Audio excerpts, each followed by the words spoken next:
Hi, I'm Celia Mariconda, and this is my audience. How many of you use social media daily?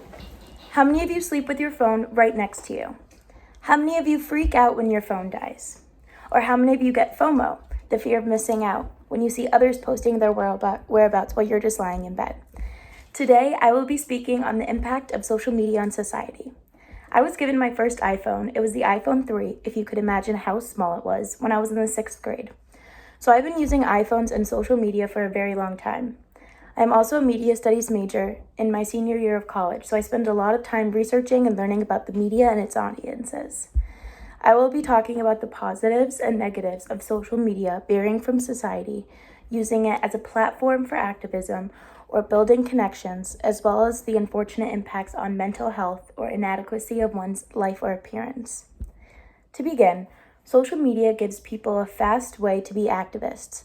According to Sheila Powell in The Power of Social Media in Making Change from mobilizerecovery.org, social media allows people to communicate like never before and removes barriers for building advocates to easily call out injustice, voice their opinion to elected officials, organize like-minded folks as a united front, and convey a powerful message quickly. Some examples of these social movements for activists include racial and gender equality, LGBTQ+ rights, and the fight against sexual abuse. An example of this was the USA Gymnastics team members coming forward to social media about the sexual abuse they received from their team's doctor. The world came together to spread awareness in the social media campaign #GymnastAlliance. Thanks to the bravery and strength of the women on the USA Gymnastics team and the activism on social media, Larry Nassar will now rot in prison for up to 175 years. Social media can also be essential in building relationships and connections. With technological advancements, we can communicate with others from different parts of the world. It is so important for those to network and build connections with others so that one day you can benefit from one another. According to McKenna Schultz in Why is Social Media a Beneficial Relationship Building Tool in the Michigan State University Extension, social networks present great opportunities for professionals to publicly recognize success of parties in the relationship.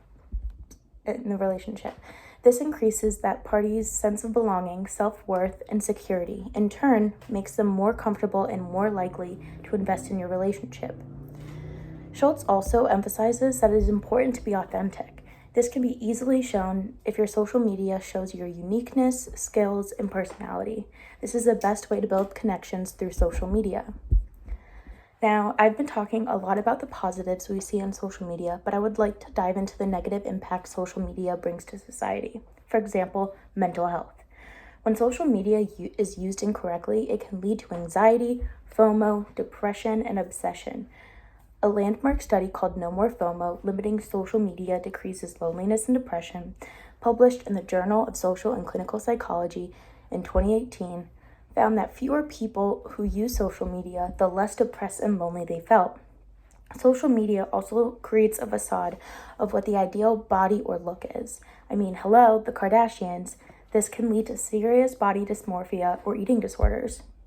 Influencers on social media tend to be the ideal beauty standard we see. Their job is to influence viewers by showing their lives. Influencers such as the Revolve Girls will post pictures in bikinis on promotional trips in foreign countries. This gives users not only FOMO, but also adds to the stereotypical body standard. It is important that as users, we cannot let these ideals influence us to avoid a detriment to our mental health. To conclude, social media has a lot of positive and negative effects on society. Whether it is helping advocate for basic rights or building personal and professional relationships, social media can be beneficial.